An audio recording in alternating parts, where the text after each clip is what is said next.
right. Well, welcome back to another episode of the Gravity Podcast. It's been a while, actually. We've taken a break and for the summer, so we're happy to be back recording podcasts again. And our first guest is John Marsh. John, welcome. Thank you for taking some time to be on the show. Oh, thank you for doing it. I feel like you and I have so many common things that my heart harmonizes with some of the things you say. So it's a blessing to be here. Yeah, thanks. We've just recently been introduced by our mutual friend Tucker, and it's nice sort of when people can connect each other, and there is that harmony, as you said. And I think there's a lot of overlap, and I'm hoping to get to know you even more and understand just how much we might be similar, and kind of on this shared journey that you and I were talking about before we started recording. So let's start at the beginning, and let me just kind of understand your early upbringing. We were just talking about fatherhood, and so tell me sort of what your beginnings were like, where you're from, and your family dynamics, and any sort of insights to you at a early stage in life. Well, I was born in Albany, Georgia, Southeast Georgia. My mom and dad, who raised me, tried to have a kid for 13 years and couldn't. Adopted me, and 18 months later had my little brother. So it's really incredible to be found and to end up in a good place. I mean, I won the lottery as far as parents. My parents loved me and told me I could do anything, and I believed them. Mm-hmm. So it was, really obeyed my parents and did everything they said as a young boy. AB honor roll, beta club, until I did something that I felt was unforgivable and went off of track. I stepped across the line with a little girl. I was 13, she was 12, and we had sex, and I thought I did something that broke everything and started rebelling. And something about rebellion, I rebelled and my brother didn't, and there's something in some of us who want to rebel. Mm-hmm. And I did rebel, and that I liked it a lot. And so a number of things kind of took me with girls, finding acceptance, making money, finding acceptance, and doing drugs, finding a little Six Flags for my mind. Yeah, well, let me hop in there, because that's a lot I want to try to dig in deep with you on. And my friend Joe Polish, who is just a huge sort of recovery addiction advocate and supporter, and he likes to say that people get addicted to drugs partly because they're good. Right? It's like it's not ultimately, obviously, but there's something about it that you liked. You said I liked it, and that's sort of what made me think of Joe. But let's back up. I'm kind of curious about this rebellion as you described it, and maybe you can, even before you get into that, just share with me a little bit about like your your parents and your family, like what because rebellion can sort of be described differently depending on sort of the environment you're in, right? What some person thinks as being rebellious might not be to somebody else. And it's really kind of subjective. It is. And certainly when you're at like a 12, 13-year-old age, you're creating your own story or opinion about what words like being rebellious means, right? Like, I don't even know if anybody thought you were rebellious, but you obviously did at that age, So back up and just tell me a little bit about like that environment that sort of, had you believing you were rebelling, whether, you were or were not, Right. Yeah. So, well, my dad and mom got married. He was 25 and she was 15. Mm-hmm. And so for 13 years, they tried to have a kid, couldn't. Once they adopted me, my mom said all I ever wanted to be was a mama. Mm-hmm. That was my whole life. And I looked at the empty baby carriage for 10 years. Mm-hmm. And so she loved me like crazy. And my mom and dad had a great relationship, except my mom had this faith and wanting to go to the little Methodist church that was in our small town. And my dad was just like, I'm not going to that. And he would start, and I didn't know this till later, he would drink in the evenings. He would Mhm. go out by the fire and drink. And my mom, it was a huge point of division. Okay. So Mhm. there was this divided thing, which I didn't know about, but I did know that she wanted to go to every church function and he didn't. And so there was that world. Well, I didn't know church didn't seem like anything except hot dogs and hot girls to me. And I was looking for both of them. So I thought it was a niche market. But what I did know is there was things that I myself believed were wrong. Mhm. And there was things I myself believed were right. And when I violated the things I did wrong, that's what I considered rebellion. Mhm. I, that and the reason I felt is because that girl ended up being my girlfriend for a number of years, but I took something from her I couldn't give back. Mhm. And I Mhm. realized it. And then the next thing I started breaking into cars and Mhm. stealing stuff and acting out and just Mhm. breaking things and beating up mailboxes. It was this thing I kept violating my own Mhm. sense. And my Well, parents, of course, were they didn't want me to do that stuff either. I'd get called or have trouble and they'd be yeah. like, why are you doing this? Yeah, I mean, in the moment, I think generally, and I can, speak to my own sort of rebellious stage in life, which, probably started for me more in like the, 15, 16-year-old stage. But and maybe actually even a little before now I think about it. But in any event, I was unconscious sort of in hindsight, as an adult, having done a Mhm. lot of work, looking back, I can see that I was sort of unconsciously acting out. I wasn't able to really identify with the pain or the trauma or the whatever it was that had me sort of acting that way. And I'm curious for you, sort of in hindsight, do you see it the same way? Did you know that this sort of act with the girlfriend at that age was like, were you feeling some shame around that? And then you started to kind of, try to soothe by acting out? Or was this sort of a very unconscious time of life for you? It was unconscious, and of course, when you start doing drugs and alcohol, it gets worse. Hmm. And I was just trying to feel something. I wanted to Yeah. be acceptance, and acceptance has been a drug that I've dealt with a lot. Hmm. And so, one thing I realized about rebellion, one of my mentors said this. He said, "Rules and regulations without a relationship always equals rebellion." Hmm. And so what happened is my relationship, once I had done something wrong, I started pushing away from the people that were trying to love me, and it amplified that. And Hmm. so and there's a lot of acceptance in doing the wrong thing with people who are doing the wrong thing. It's a Hmm. tribe almost. And I Sure. and I said I would never try drugs. And me and this guy had we had an agreement. He said, I'll never try it, you never try it. We'll hold one another accountable. I said, great. Hmm. And then one day he said, hey John, I'm gonna do this. I said, I thought we had an agreement. He said, I've already done it. And so he did it and I did it. And first Hmm. time I got high, anything I do, I'm big on it.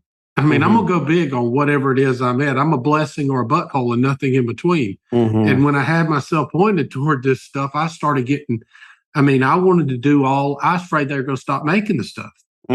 and Hmm. so from 17 to 23, I mean, I was trying to make all the money I could because I could feel that. I was trying to have all the experiences with sex I could because I could feel that, and then I was trying to do all the drugs I could, Yeah. and I ended up getting married young. I was 21, my wife was 20.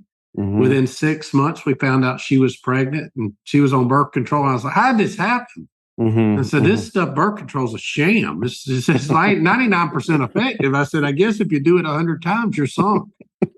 But the um, thing, well, let me just jump in there. There's your story is rich, and I love it, and I'm relating to a lot of it too. I was just laughing because I remember being in my friend's mom's car the summer before freshman year in high school, and she was giving us the drinking and drugs lecture, and I looked her in the eye, and I meant it with all of my being that I was never going to do any of that. And fast forward like 3 months, I was at a Rolling Stones concert getting drunk and high, you know.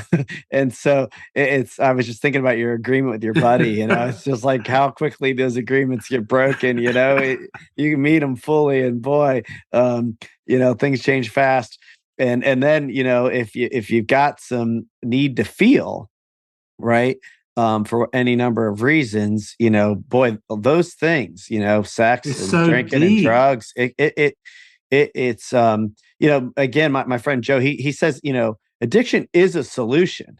It's just not a very good one, right? Well, and It's I not, like it's to say we're all addicts and we're just addicted to different stuff. I've been addicted to drugs, alcohol, sex, porno, softball, food, and work, and all of them. Some of them are more acceptable. right. That's And true. That's very true. so I'm addictable is the word I use. In fact, we're working on a project called Addictable, a book, because I think this is an issue that we are addictable people. Now, nobody's ever gotten really upset and told me, John, you're working too hard, really. I mean, maybe my family, but everybody else high fives you for that, man. You're Right. getting it done, Right. or you're great at this. And I mean, doesn't it take almost a sense of addiction to win Olympics? Yeah. Yeah. Uh, There is a sort of fine line there, the obsession, addiction, call it what you want, right? You're chasing something, usually a feeling. And you're right. Some of them actually are more acceptable, I believe. I mean, I right. think there's something to be said I mean, what for, about working out? You yeah, can be right. addicted to that, and that's a feeling, and it's juice in the soup. And people are like, man, you look nice. You must be Right. doing a lot better. Right, right, right, right. It's all there and all sort of depends on, kind of how you're able to be with it and what sort of impact it has on those around you and, your own sort of way of being with it. And some will blow up your life and some will Uh, not. And, right. I mean, if you give heroin a try, you probably got problems. yeah. Oh, yeah. And Oh, here's the thing that I say is I saw this little post, and it was addiction is giving up everything for one thing. yeah. Mm-hmm. But then it said recovery is giving up one thing for everything. Mm-hmm. Mm. And I thought It's that was great. interesting. It's great.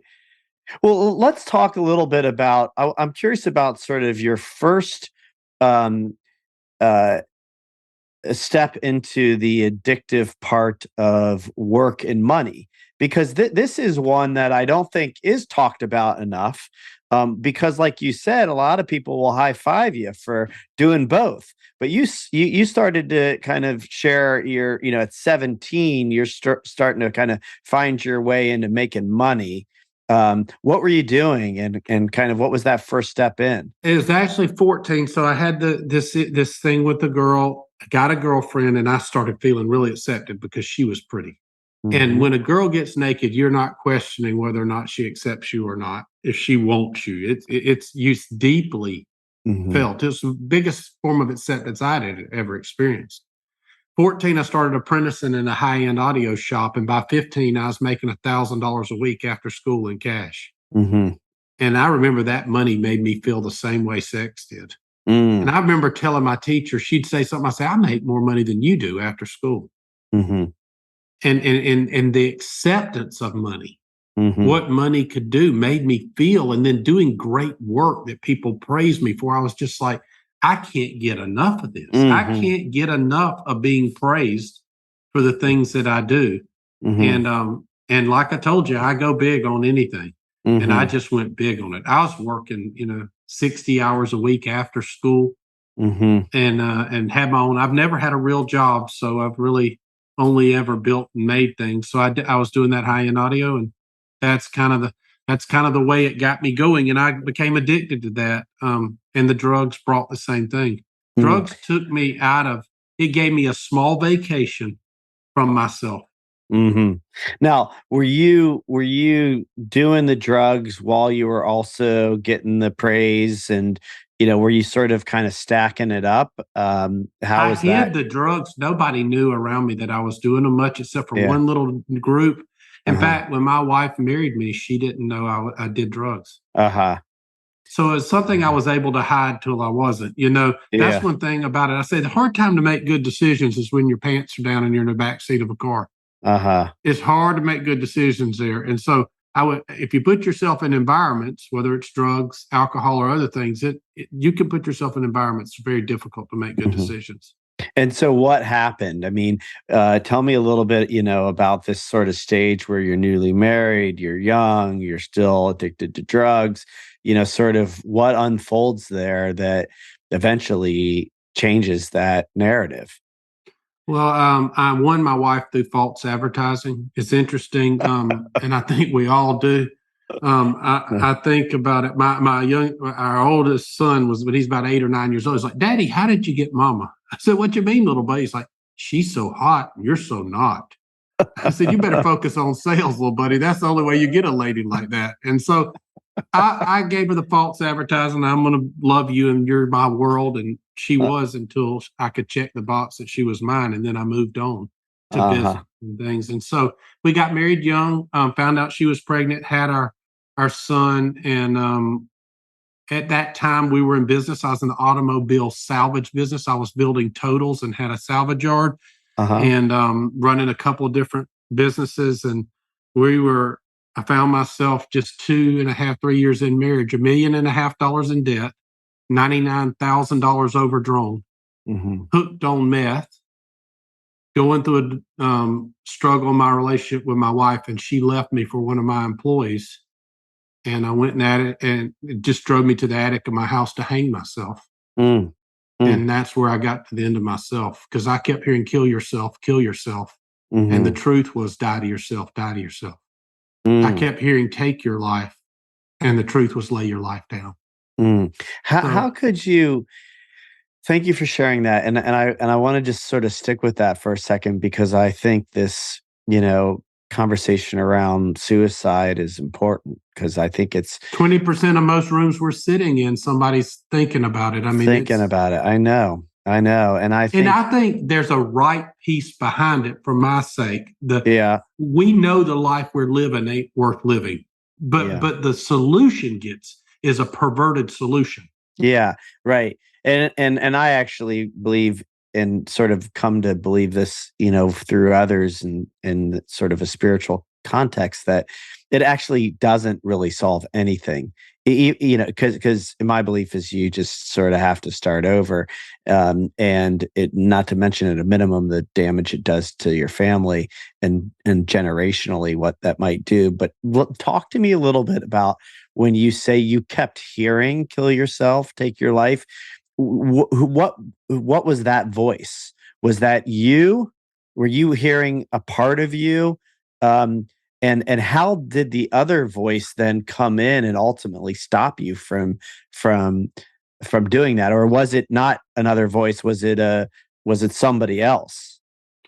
Well, I could only describe it as I was blind. It was darkness. Darkness was speaking to me, and I whatever. If you want to know if something's got this kind of hold on you, tell me what you fantasize about. Like after that, later on in life, I fantasized about quitting for a season Mhm, of my life. That was my number one fantasy. I said, "This is the dumbest thing ever." I'm mm, fantasizing about quitting mhm, on everything that was putting me in pain. But I believe that the lie of suicide is that you're not supposed to die. I think there needs to be a death before there's a resurrection. mm, But the death has to be to those things that are not serving you. And so for me, what happened, I went in the attic for this house, got down on the plywood floor. I had the rope set up to a pulley. I was ready to hang myself. Only concern I had was the rope wouldn't hold. And I got down on that floor and I tell people, I said, I don't have anything except what I experienced is that it's like lightning struck me. Every hair on my body stood up and love got past the fence. And for the first time in my life, I ever felt clean. 2 solid hours, barely lift my pinky off the floor like that. I was transformed. And I didn't quit drugs, but drugs quit me. And I was forever changed. I walked back out of that place with hope and love that I never had before. And that hope has continued. That was 25 years ago or so. And that hope was that as long as I have hope in my future, there's power in my present. And you were able to get sober in that moment, or I didn't get, I was done. I you're mean, done? just, That done. No, I no never 12 looked step, back. no No, recovery groups, nothing. nothing. No, Yeah. nothing. I Yeah. mean, I didn't God quit it. bless It you. quit Yeah. me. And I said, I didn't even Unbelievable. know that kind of stuff is possible. I mean, it Yeah. isn't like I walked an aisle and prayed a prayer or something. I wasn't looking for anything, honestly. Okay, so drugs quit you, but what about the other addictions? All kinds of things hung on.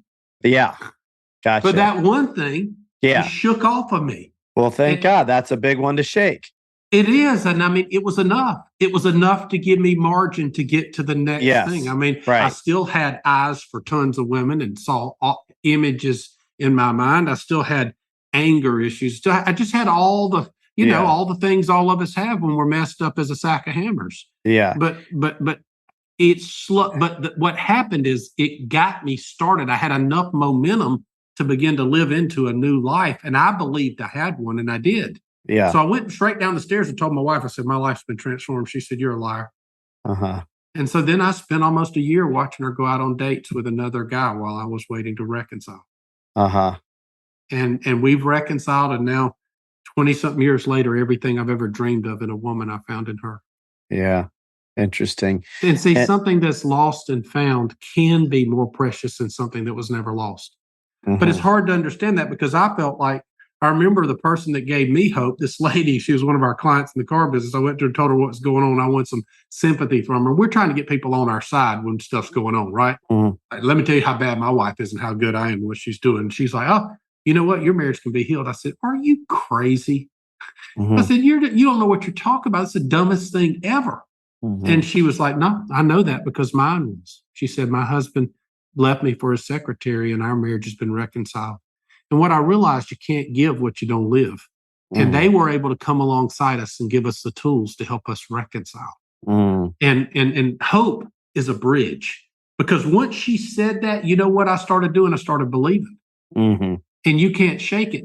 As long as you're doing something you believe is right, you have the power to do it. The minute you lose the belief that it's right, you lose the power to do it. I mean, think about the last time you thought you were in the wrong job or had the wrong partner. Mhm. All the power went away to live in that the same way, just when you believe that.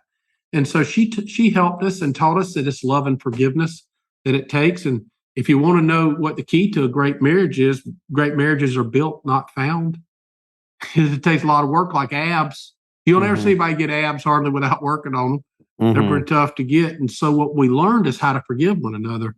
Mhm. And if you got unforgiveness, it's nuclear waste in the basement of your Mhm. relationships. And so if you want to know if you got unforgiveness, you probably, one of the ways I know is if I've got it, and I still have it, because forgiveness is not a vaccination. It's Mhm. a second by second, minute by minute, hour by hour, day by day, year by year choice of your will. I Mhm. still have to forgive my wife for what happened, and she has Mhm. to forgive me for what happened. Now, it Mhm. isn't the same.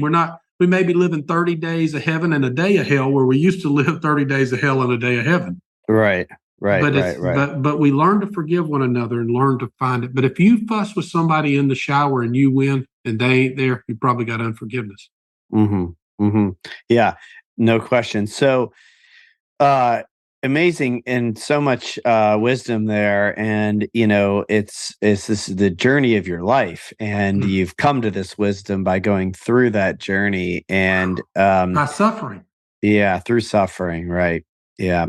But I mean, it's beautiful, really. I have this sort of saying that I've just kind of parked somewhere, probably for a book at some point, but um, I call it a beautiful crisis. Mm. And there's something about the potential for really beautiful outcomes through suffering, and whether that ultimately be in your own life, or as that other couple was able to do for you. Your life can serve as your suffering can serve to the benefit of you and many others, and that sounds exactly like what's happened for you. And thank God you were the beneficiary of somebody else's wisdom to be able to be in this spot to have your own. And And I'm we ended curious. up starting to use that. Like, I believe you comfort others with the same comfort you've been comforted with. Ash and I have helped reconcile over 200 broken marriages. I believe it. And it's because when we sit down with them, we have something to give. Now, Hmm. the challenge is we sometimes still fuss on the way to meet somebody or fuss on the way home because Hmm. you have to wrap that yellow paper around us. We're still under construction. Yeah. Yeah. But we're further down the road. We've got some healing and we know how to resolve conflict and we know how Yeah. to find one another and we know how to trust one another and love one another. And it's just it's beautiful. I mean, when you can find relationships where they're healthy, they will have conflict. Hmm. We call it Yeah. heated fellowship. Hmm. Yeah. Yeah. There's I've also heard it called sort of healthy tension. Mm, Um, and it's also true sort of in teamwork or, in business as well. business teams, you name it, Create anything clients. creative, there's got to be a healthy tension. And others have kind of shared sort of the value of bubbling up conflict, right? Like the Gottmans will say that the healthiest couples argue, Mm. right? Well, Right. and we engineer our times to fight. We fight one time a week, every week, same time, and then we do it one time a year in a big way. So every week we had this meeting we call our VI meeting, Visionary Integrator. But Uh-huh. we know we're going to get heated at that thing because we're going to talk about the stuff that gets us heated, and we Yeah. do it every week on Sunday afternoons Yeah. without fail. We know when we're going to fight, so we go ahead and take care of it. And then one time a year we take a day or two with our mentors and we have all the big fights we're going to have for the year that day. We talk Yeah. about all the stuff we don't want to talk about and all the stuff we know is going to get us sideways. Yeah. Yeah. Yeah. Yeah. It's great. Tell me about, I want to, I mean, ultimately you're mentioning kind of VI and I'm assuming you're using EOS. Or you know about We just EOS? kind of build our own things out of the tools, and we took our tools for business and pulled them down into our marriage. Our marriage, Yeah. we created and adapted tools, so we run our marriage just like our business. Hmm. And So with tell Ash me, running our companies, it's really, 5 years ago, we had 25 companies 5 years ago. I stepped down and she stepped into them. uh-huh. And she's got it down to five now, but she's running all of our companies now. And I'm working underneath her leadership. Yeah. Well, let's talk about that because I know you guys work together and you've shared, just a little bit about that just now, but I want to kind of back up and understand first, just to kind of put a bow on the marriage piece. How did you, was it working just with that couple, or were there others that sort of gave you the tools when you talk about how you learned to fight, how you learn to resolve conflict, how you get from that 30 days of hell and one day of heaven to the reverse? What was it? How did you do that work? Well, one thing, a lot of counseling, therapy, coaching. That couple got us going, but they introduced us to a leader that got us to another guy and his wife, and they made the biggest impact. They had been married for 15 years. He cheated on her the whole time in our town, left her, and for 5 years married another lady, had a devastating thing in his life, and came back and reconciled with his original wife. And for the next 15 to 17 years, they taught young couples. And so we met with them 2 times a week for 7 years. Hmm. And he loved me like a daddy and taught me. And he Hmm. showed me how to reconcile, how to forgive, how to live. And he was coaching and doing therapy for couples. And I sat in the room, for years in the Hmm. corner. He said, "Be quiet and listen, you'll learn." And I just watched him reconcile couples. So I mean, 7 years, and today we still have coaching, therapy. Yeah. We have all the things. It's Yeah. ongoing, but it's learning to learn. Yeah. And there's the core things are the two things that you got to know how to love and you got to know how to forgive and how to deal with the nuclear waste that's in the basement. Without that, I mean, Hmm. I tell people if I can get you on the track of learning how to love your person you want to be in a relationship with, how to forgive them, and how to deal with the nuclear waste that is in your basement, and it's always in there. We put new concrete over it, put some carpet. Nuclear waste is going to come. It's coming right back. Hmm. And we know this when we have start a fight about microwave popcorn and end up on your mama and your daddy and you remember when and all Hmm. that stuff. I say every fuss we had was not just hysterical; it was historical. And Hmm. my wife had whipped my butt in a historical battle because she remember everything, like from the time we met to current. Hmm. Hmm. Yeah. And so we Got kept it. having the same conflicts over and over and over. And we had gotten so good at them, it was like our kids could say what we were about to say. Hmm. And tell me, okay, that's helpful. And I think what I'm hearing is just, it's a lot of work, and it's a lot of work. It's a lot of things. It's counseling, it's therapy, it's coaching, it's, sort of Spiritual sometimes, things, right? right. It's Yeah, loving and helping others. As we sure. give it, we get it. I mean, we're still. I when I say stuff, I think, man, I need to be doing more of that. I done dropped the ball on that thing I just told them they need to be doing. Right. Yeah. You learn a lot, when I like the saying that when one coaches to learn, one Mm. teaches to learn, because every experience I've ever had as, a mentor or coach or advisor, I always learn um, Mm. from, the others, which is, again, sort of part of the reason I love doing this podcast is like I get to learn through other journeys. So let's talk about the 25 companies. You last um, shared your auto business, but Mhm. what were the 25 companies? Just broadly, like how did that become a thing? Is that part of the addiction that you just could never get enough and kept starting more and more and more? Yeah, and just, we've started over 60 businesses in our career. So, and a lot of them have failed. I mean, I say I crashed more businesses than most folks ever started. First, high energy, low IQ is a powerful combination. And so I just start stuff because I was excitable and still am excitable. My wife says I'm entrepreneurially promiscuous. And so I haven't, if I love somebody or something, I want to be in business with them. I think that's one of the greatest loves I can do. So, what the main part of that? We were in construction, real estate development. We were doing our leasing company. We started architectural salvage business. We, of course, was in but every business had a lens of taking things that are broken and making them beautiful. Mhm, Everything. It all had a redemptive lens to it because not only was that what I wanted to do, it's what I needed. mhm, And it was something that was going to happen in my life. Today, of course, as I told, we steward places. We steward 12 cities around America, close to $2 billion of redemptive real estate, mhm, plus what we've done here. And it's still redemptive. It's still seeing things. I have never seen a marriage that can't make it. I had never seen a building that should be hardly torn down. I mean, I mm, just have this lens of hope, mhm, and I think so much of it came out of that brokenness we went through, mhm, and it just it cemented in me that I'm an ambassador of hope. That's what I'm built for. mhm, And so but a mm, lot of times I'll encourage people all day long and come home totally discouraged. mhm.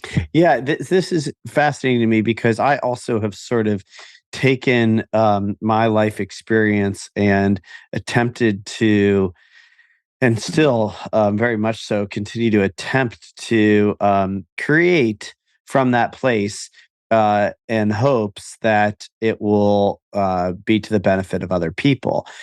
However, it's largely um, through the lens of business. And so in recent years, I've sort of started looking at that and questioning, how much of this is still tied to that part of me that was conditioned that success and money and things and not enoughness and the validation and praise and whatever else is still there. I mean, I've sort of been in some ways, and it's not insincere.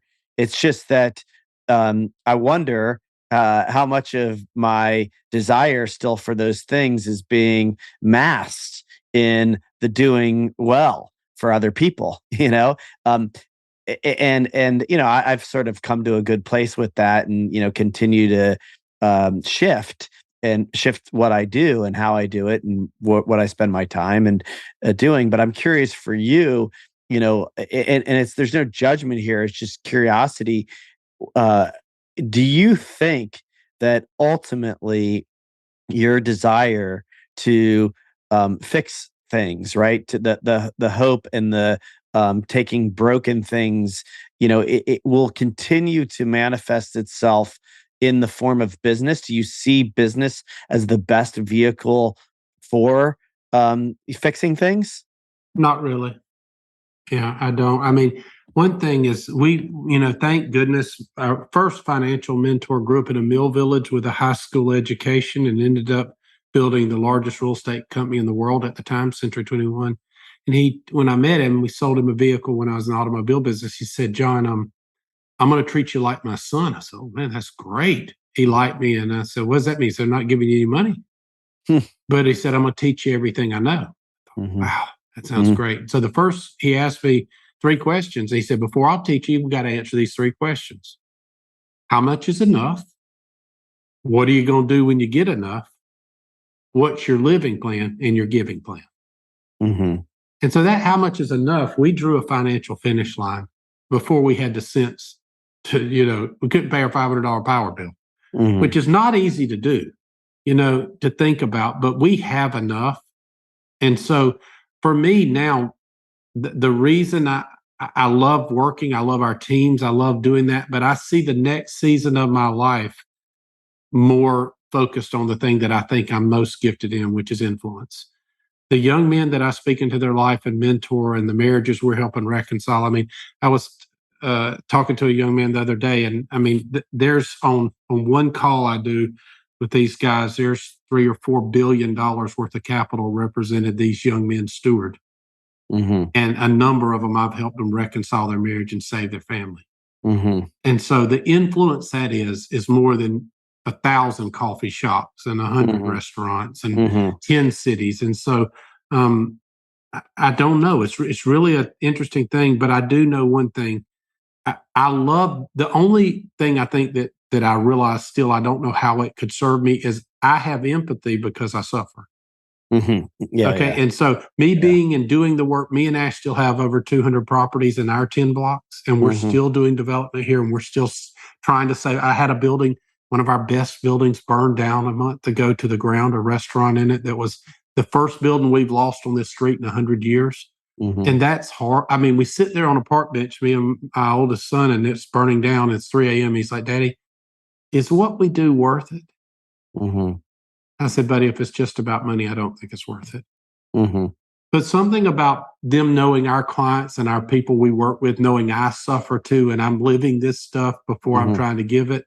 That's the one thing I'm not sure how I could duplicate, you know? Mhm. Yeah, I think I appreciate your answer. I've sort of, like I said, been grappling with that, and for the most part, I believe that uh, business is not the best answer. And yet, I still sometimes find that the platform it provides is very valuable, and it's sort of a fine line there, to what extent it's actually creating value, or if it's sort of just a story, and Right. it's not actually that necessary, and there's um, better ways to actually make an impact and influence, and how important it is it just to go direct to that, and what happens if you put all of your energy into that. Would the impact be even greater? And, I think, again, I don't have any regrets. And it sounds like, from your standpoint, everything we probably share this belief that it's all been serving us at every step of the way, and so the question is, now what? Right. And those not enough questions are big ones.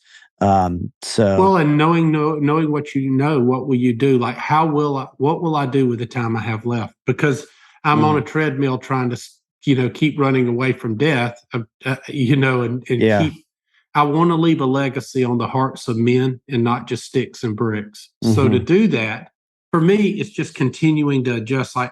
We Hmm. track all of our time. So if my calendar and my checkbook don't line up with my values, I'm deceived. And the key to Hmm. being deceived is you don't know it. Yeah. And so that's what we're trying to do is we're just saying, okay, if this is your beliefs, and Ash and I, we have an elaborate way that we plan. We call it our 5 F's: faith, Hmm. family, fun, fitness, and finance. Hmm. We have a sophisticated plan for everyone. I mean, our plan for our family is just as sophisticated as for our money. Hmm. And Hmm. so I think you can't manage what you don't measure. And so what we do is we say, we do this. The first exercise is this I believe. And we do 6 this I believes, me and Ash, in each topic: faith, family, fun, fitness, finance. And so they become the heartbeat of how we think about this thing. And so if I believe that a reconciled marriage is of an invaluable, I mean, it's of the most value for generations. It changes generations, and I need to do more of that. Mhm. If I believe if I can help someone come out of a wrecked life of this thing with their families, if they're suicidal, so I'm trying to put my priorities in the right direction and continue to adjust those. Mhm. Boy, I have so many questions and so much to learn, and I'd love to continue this conversation. And we will off the air. I do want to make sure I give you a little bit of time to share with the audience. You know, you've talked about the 200 properties and the 12 cities and the work that you're doing, but I want to really give you a chance to share exactly what you're doing with everybody so that people know, because it's beautiful and it's unique. And there's a reason why you're so sought after, because it's needed and it's wanted, and people don't seem to know how to do what you're doing. So maybe you could just speak to the work that you're doing from a community standpoint. Well, what we say we do is sophisticated real estate development with love. And we viewed historic places, downtowns from 800 people to about 180,000 as complex mixed use developments. And we believe we can save cities and make them flourish. And we say our definition of flourishing is when the people who have the least are experiencing the most, a place flourishes. And so we call the work we do in the name of our podcast redemptification. So think gentrification redeemed. And Hmm. so we're saying I can mix age, I can mix race, I can mix economics. I just can't mix values. And so Hmm. when we look at these places, we're viewing them as a place. How do we create human flourishing? And how do we make a difference in this place for its good that will last 50 years and nobody be able to undo it? Hmm. Now, what we're looking for is measuring three things: social, spiritual, and economic capital.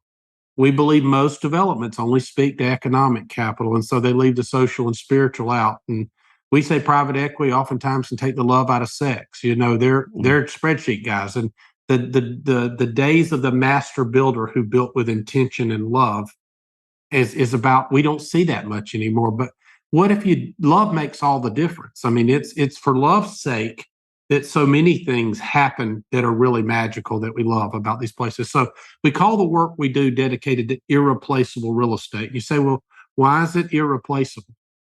Well, it's built by people who don't live anymore, with materials we don't have anymore, and methods we don't do anymore, with entitlements we can't get approved anymore.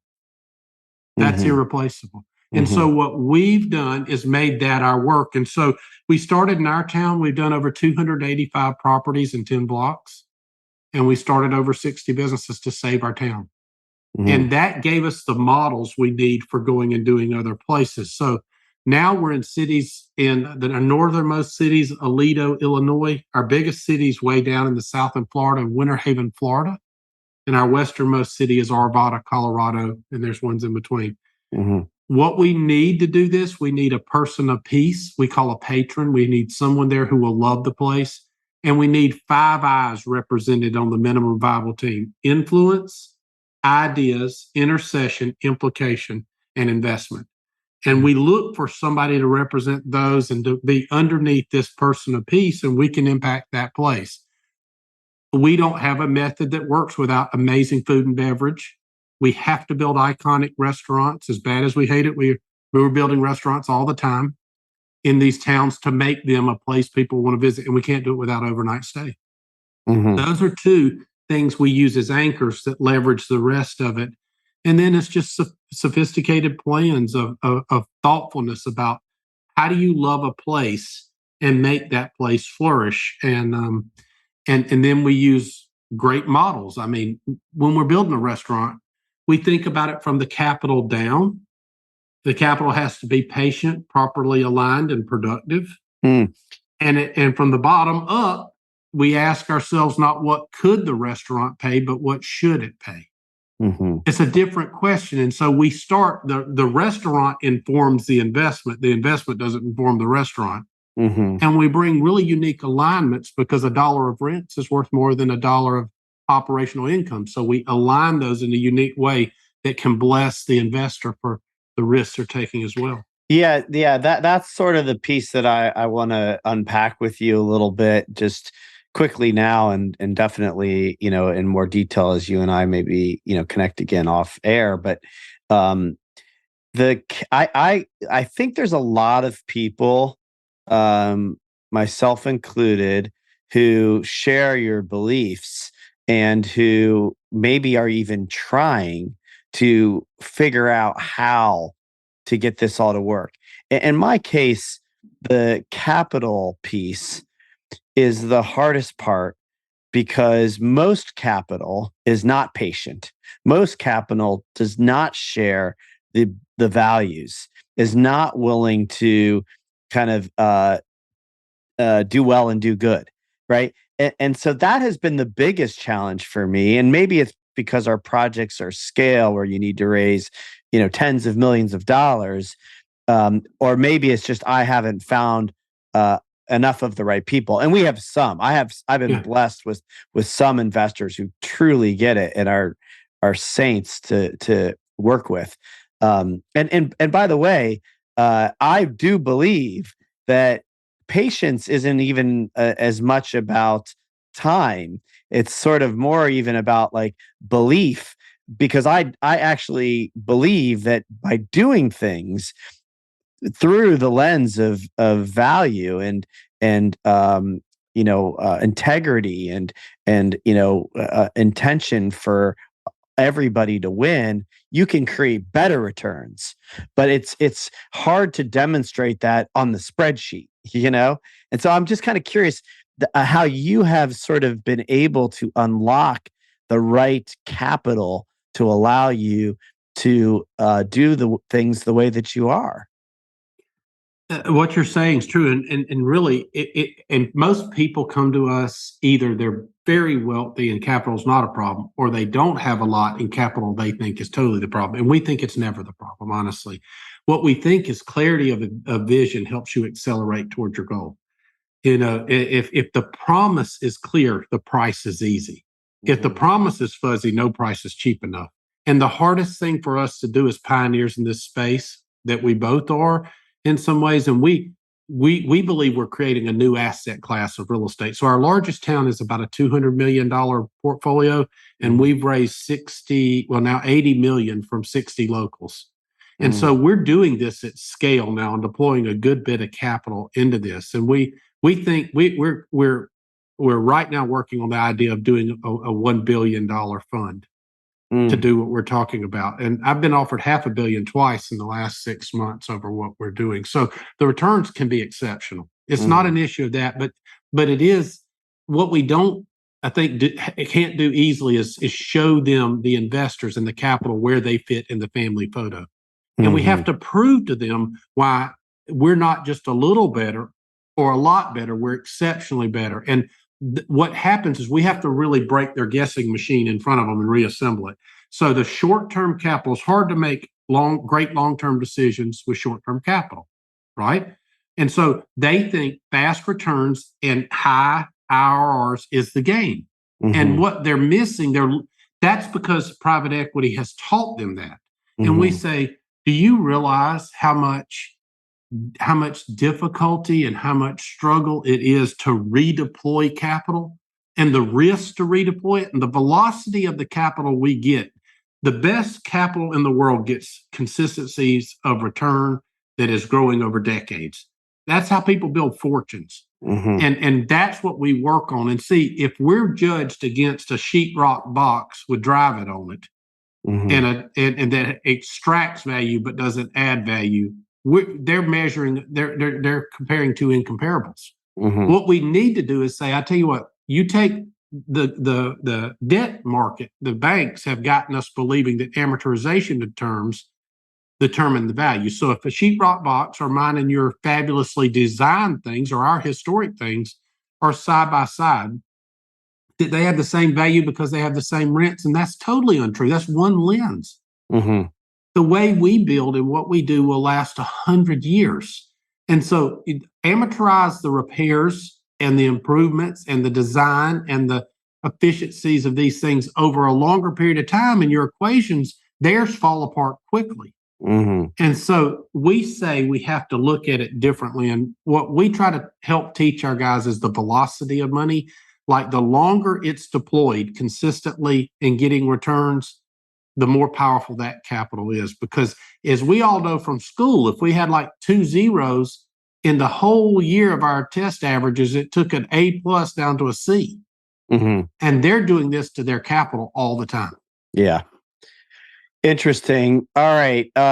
This is amazing. I'm really enjoying your life and your business. It's awesome. I'm excited to continue the conversation.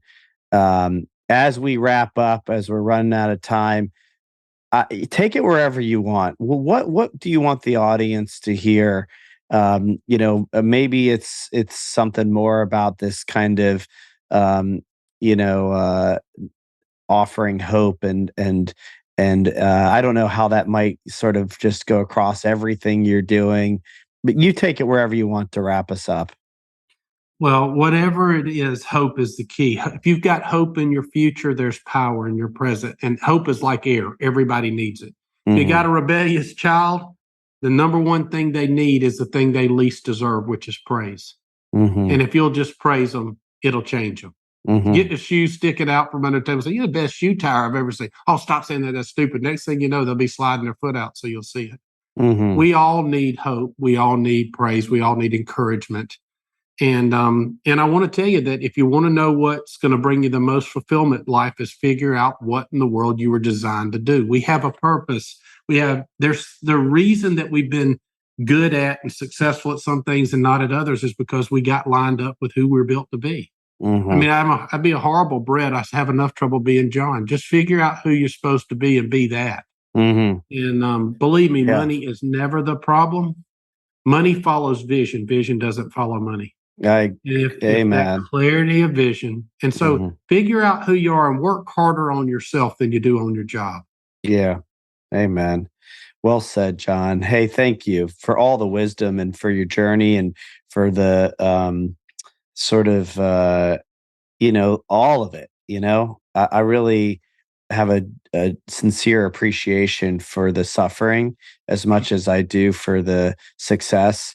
I want to praise you for suffering as much as I want to praise you for the incredible work you're doing for building communities. And just thanks for sharing all of it and living all of it and living it so that you can share it. So yeah, and thanks for just taking some time to share it here on our podcast. You're amazing, man. I've loved getting to know you a little bit and see how your hope and your vision. I love guys that have more vision than they could ever have money, and that you would just encourage people and do good and do well. So thank you. It's a blessing. Yeah, awesome. All right, thanks everybody. That's a wrap.